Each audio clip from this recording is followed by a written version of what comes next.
구분 넣으세요. 예, 하십시오. 네, 주인께서 아까 포고령 1호를 설명을 못하신 게 예. 1호를 못 보셨기 때문인데 포고령 1호에 대해서 좀 설명을 해주시겠습니까? 예.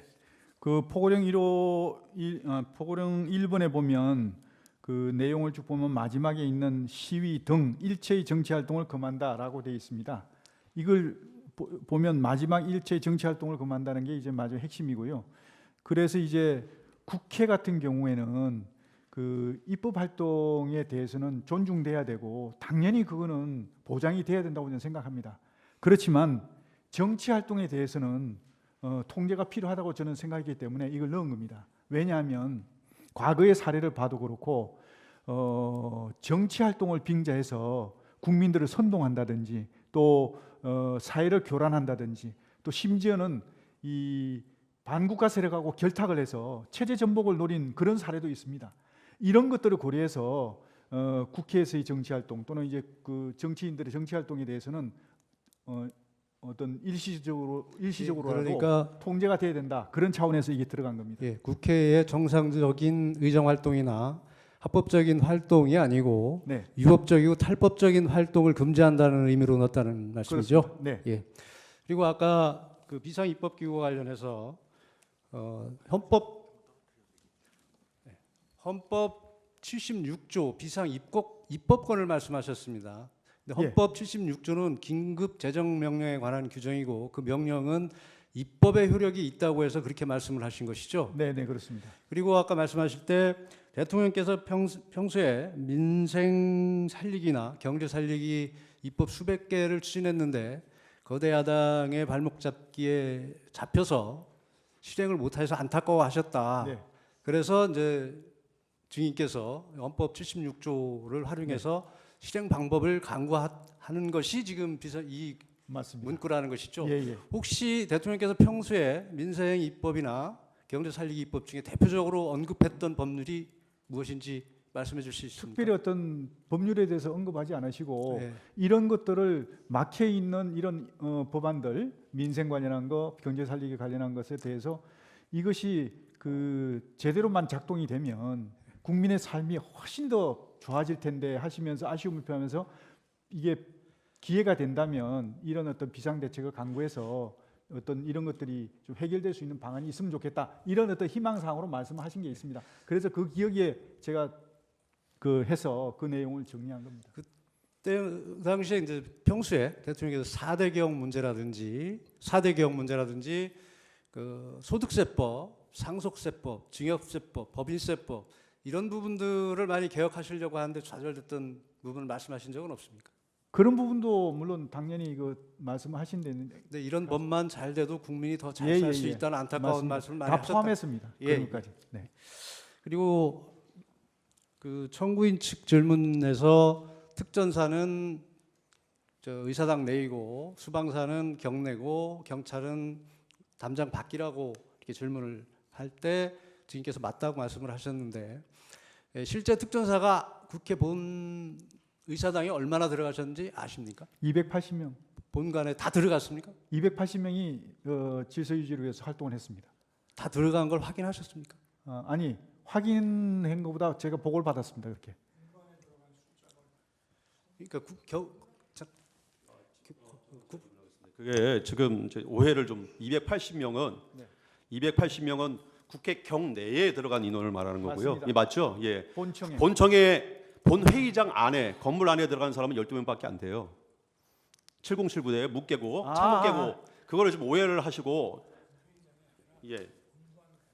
건물 안에 있었던 그죠? 게 280명이라는 예, 예. 겁니다. 건물 안에. 실제 수방사는 212명이 현장에 갔는데 실제 48명인가밖에 네, 못 맞습니다. 들어가고 50명 밖에, 그것도 예. 건물 내도 못 들어가고 그렇습니다. 경내 대기했고 그렇습니다. 나머지 병력은 담장 밖에 맞습니다. 대기하고 있었습니다. 예, 예. 저도 좀 어제 사진 보고 저거 하는데 그 본회의장과 또 국회 관계자들의 사무실이 있는 본관 건물이 있고요. 예. 또 국회 마당이 있고 담벼락 바깥에 또 경찰이 있었지 않습니까? 예, 예, 예. 근데 특전사 요원들이 그 본관 건물 안으로 한 20여 명이 들어가는 사진을 어제 봤거든요. 네. 근데 거기서 이제 제지를 하고 뭐 이렇게 소화기를 쏘니까 다들 이렇게 나오던데 그 특전사 요원들이 그러니까 우리 장관님 보시기에 그 본관 건물 밖에 마당에 주로 있었습니까? 아니면은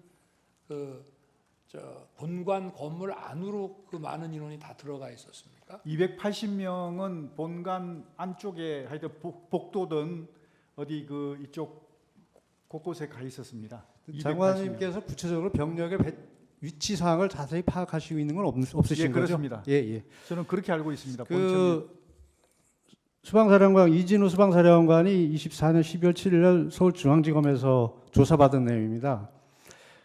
장관에게 지시를 받은 것이 9km 가라는 것뿐이었습니다. 그래서 저는 수방사가 원래 하여야 하는 국가 중요 시설의 핵심 지역, 국회의사당에 대한 외곽 경계를 해야 한다고 생각했고 왜 가야 하는지, 가서 무엇을 해야 하는지 정확히 몰랐습니다. 그래서 국회 연락관으로 가 있는 양재용에게 병력 배치를 부탁하였던 것입니다라고 진술하고 있습니다.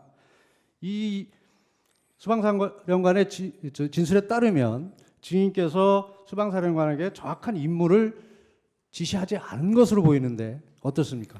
초기에는 네. 제가 그 줄 수가 없었던 게 네. 인원도 정확하게 확인이 안 돼 있었고 또 실제로 들어가서 네. 어떤 임무를 수행해야 될지 또 변동이 있을 수가 있습니다. 그래서 제가 초기에는 일단 출발해라. 그리고 그 상황을 고려해서 임무를 추가로 주겠다. 그렇게 얘기를 그랬기 때문에 그 조사에서 이진우 사령관은 상황을 잘 몰라서 김봉식 서울경찰청장에게 전화해서 서울에 무슨 상황이 있습니까? 라고 물어보자 김봉식 청장이 지금 국회에 경찰 병력이 나가 있는데 방어가 안 됩니다. 군 병력 좀 보내주십시오 라고 얘기를 하면서 김봉식이 먼저 병력을 요청하였다고 합니다. 이것으로 봐서 이진우 사령관은 정확한 임무도 부여받지 못한 상태에서 단지 그 수방사의 고유의 임무인 주요시설 경비를 목적으로 출동한 것으로 보입니다. 맞습니까? 예, 처음에는 그랬습니다. 처음에는 그렇게 간 것은 네. 맞습니까? 이거 아까 지인께서 말씀하셨을 때 이제 실탄과 관련해서 말씀을 드리면 출동 당시에 병력이 출동을 하게 되면 실탄을 가지고 나가는 것은 매뉴얼에 따른 네, 것이죠. 그렇습니다. 거기에는 개인 소지가 있고 이제 통합보관. 통합 보관이 있었고 이때는 이 계엄 당시에는 분명히 개인 실탄 소지를 금지했기 때문에 개인에게는 소지가 안 됐던 것이고 네. 통합 보관을 했던 것이죠. 그렇습니다. 그것은 매뉴얼에 따른 것이죠. 그렇습니다. 그리고 체포 명단과 관련해서 아까 증언을 하셨는데 체포 지시는 없었고 다만 포고령을 위반할 소지가 있는 대상자들에 대한 동향을 파악하라고 동정을 좀 파악해 보라고. 동정을 좀 파악해 보라고 하셨다고 네네. 하셨죠. 구체적으로 명단을 몇 명을 누가 작성은 직접 하셨습니까, 장관께서? 제가 뭐 몇 명인지 세보진 않았는데 네. 대충 이제 3개 당의 당 대표, 왜냐하면 포고령 위반 우려가 있는 그런 네. 분들을 해서 그 다음에 이제 국회의장, 그 다음에 야당 원내대표, 뭐 기타 뭐 이런 어떤 관심 요주 인물들 이렇게 해서 했습니다. 어쨌든 장관께서 직접 하신 대상자도 있을 것이고 밑에서 보고받은 사람도 있고 예, 그 그렇습니다. 분류가 다르죠. 예, 그래서 전체 명단은 지금 기억 못 하시는 건 맞습니까? 솔직히 다 기억 못합니다. 주시면은 제가 그냥 잠깐 하겠습니다. 그 포고령과 관련해서 아마 제 기억에는 12월 1일 또는 2일 밤에 네. 우리 장관께서 제 관저에 네. 그걸 가지고 오신 거로 기억이 됩니다. 네. 기억나시죠? 맞습니다. 예. 네. 그래서 그때 제가 써오신 그 계엄 선포문, 계엄 그 뭡니까 담화문하고 포고령을 보고 포고령에 뭐 사실은 법적으로 검토해서 손댈 거는 많지만 어차피 이 계엄이라는 게 길어야 하루 이상 유지되기도 어렵고 그러니까 이런 이 국가 비상 상황, 위기 상황이 국회 독재에 의해서 초래됐으니 여기 포고령 이거는 좀 추상적이기는 하지만 이론이 이런 것들이 추상적이기는 하지만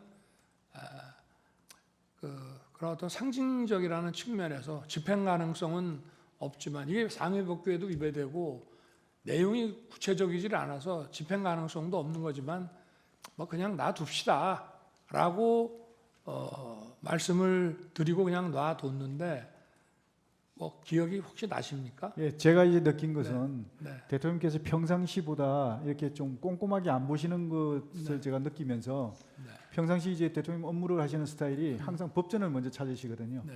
뭐 이렇게 보고가 들어오거나 참모들 하면 조금 이상하다 그러면 법전부터 먼저 이렇게 가까이 해서 좀 찾아보고 이렇게 하시는데 분명히 저는 그렇게 생각했는데 안 찾으시더라고요. 네, 그래서 좋습니다. 하여튼 이게 예, 어쨌든 이거는 실현 가능성, 집행 가능성이 없는데 상징성이 있으니까 놔둡시다 이렇게 얘기를 예. 한 거로 기억이 되고 예, 또 그 왜 전공이 네, 이걸 제가 왜 집어넣냐 웃으면서 이렇게 얘기를 하니 이것도 막 그런 측면에서 네. 좀 어떤 계고한다는 측면에서 그냥 뒀습니다 해서 저도 예, 그렇습니다. 웃으면서 그냥 놔뒀는데 예, 그 상황은 기억하고 예, 계십니까? 기억합니다. 지금 말씀하시니까 기억납니다. 네. 네, 그렇습니다. 아까 삼청동 안가에서 조지호 김봉식 청장을 만났을 때 네, 그 문건을 주었고 22지, 23지에서 민주당사하고 여론조사 꽃 얘기가 나왔습니다. 당초에 대통령께서는 국회와 선관위 이외에는 군대를 보내지 말라고 했다는 건 틀림없는 사실이죠. 네, 네. 근데 민주당사하고 여론조사 꽃은 장관께서 왜 다시 추가를 하신 거죠? 사실 그 민주당사하고 여론조사 꽃은 우선순위에서 떨어지는 것이었습니다. 예. 우선순위는 대통령 말씀하신 대로 국회하고 선관위였고요. 여기는 병력이 나중에 제한되다 보니까 나중에 이제 후속하는 인원들이 시간을 봐서 이렇게 투입하는 걸로 그렇게 생각을 했었는데 요 인원들에 대해서 나중에 결과적으로 보면 그 투입하는 과정에서 계엄이 해제돼 버렸습니다. 그래가지고 결국은 투입이 안 된 건 그런 상황이죠. 그게 제가 한번 지금 이제 국회 독재가 이런 망국적 위기 상황의 주범이라는 차원에서 질서유지와 그 상징성 측면에서 국회군을 투입했지 않습니까? 그렇기 때문에 그와 연관해서 민주당을 생각했던 것이고, 예, 그렇습니다. 그리고 여론조사 중앙선관위를 스크린해보라고 했는데 거기에는 이 부정선거의 시스템 중에 네. 한 축을 담당하는 게 여심위와 여론조사의 그 어떤 문제점 이런 것들도 같이 있기 때문에 맞습니다. 대표적인 거로 이거를 연관해서 골랐던 거죠. 예, 맞습니다. 근데 그 계엄 선포한 날 저녁에 그 얘기를 저한테 해서 제가 절대 하지 마라. 민주당에 보낼 거면 국민의힘도 보내야 되고 그건 안 된다 하고 꽃도 제가 자른 거 그 얘기 들으셨습니까? 나중에 네, 여론조사 예, 꽃하고 여기 예. 들여보내면 안 된다. 예, 나중에 지시하신 것을 네. 들었습니다.